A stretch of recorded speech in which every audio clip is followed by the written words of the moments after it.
মোরে অন্ধকালা বাবা পোড়া কিছু করনি, মোরে অন্ধকালা বাবা পোড়া কিছু করনি।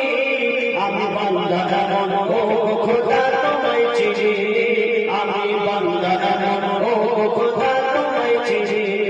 মোরে অন্ধকালা বাবা পোড়া কিছু করনি, মোরে অন্ধকালা বাবা পোড়া কিছু করনি।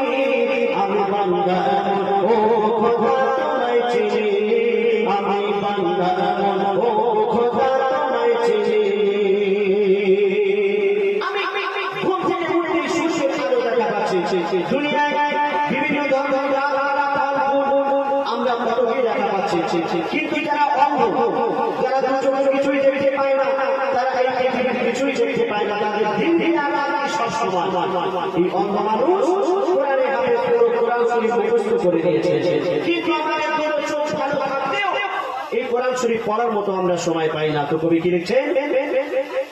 আমি দু চোখ জুড়ে দেখেছি পৃথিবীর আলো, আমি দু চোখ জুড়ে দেখেছি পৃথিবীর আলো। যারা অন্ধ তাদের পৃথিবী শুধুই কালো কালো, যারা অন্ধ তাদের পৃথিবী শুধুই কালো কালো। তুমি তাদের মতো, তুমি তাদের মতো আমাকে তো অন্ধ করনি, তুমি তাদের মতো আমাকে তো অন্ধ করনি। আমি বান্দা এমন ও খোদা তোমায় চিনি, আমি বান্দা এমন ও খোদা তোমায় চিনি। মোরে অন্ধকালা বাবা পোড়া কিছু করনি, মোরে অন্ধকালা বাবা পোড়া কিছু করনি।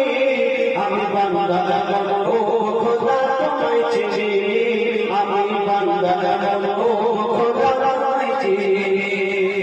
আমি বলতে পারছি, আমি গাইতেও পারছি, কিন্তু দেখবেন এই দুনিয়াতে অনেক মানুষ আছে বলতে পারে না, যাদেরকে আমরা বোবা বলি। এই বোবা মানুষ বলতেও পারে না, আবার তাদের শুনতেও পায় না। তাদের কত কষ্ট বলো, তারা আল্লাহ আল্লাহ করছে, নবী নবী করছে, কিন্তু আমাদের জবান ভালো থাকলেও আলহামদুলিল্লাহ এই শব্দটা উচ্চারণ করবো সে সময় আমাদের ভয় হয়। তো কবি কি লিখছে?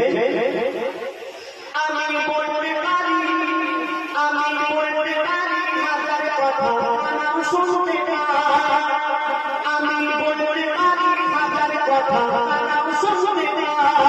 যারা কালা তারা তো বড় নিরুপায়, যারা কালা তারা